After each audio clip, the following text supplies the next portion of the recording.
What kind of church are we going to be? Hopefully we're going to be a church that pleases God, that follows the New Testament pattern. And so this morning, I want to look at the congregation in Smyrna that John writes to in Revelation chapter 2. In verse 10, he says, "Do not fear what you are about to suffer." Of course, he's talking about physical persecution, the persecution of Rome, the persecution of those who were anti-Christian. And that's not necessarily something that we struggle with in today's society, but we do struggle with suffering. And suffering is one of the biggest things that deters people from God and from Christianity, from faith. How do we respond to suffering? Do we blame God? Do we blame other people?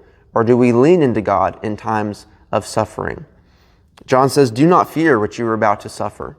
And I think the same thing is true for us as a congregation. Whatever we're going through, are we going to fear it?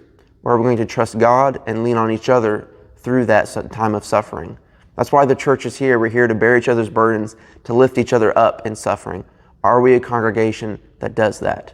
So this morning, as we consider being the church that Jesus died for, let's keep our central focus on being a congregation that bears with each other in suffering so that we do not have to fear what we are about to suffer because we are in it with each other. But most importantly, we are on God's side and we're looking to Him for peace and for security and for safety.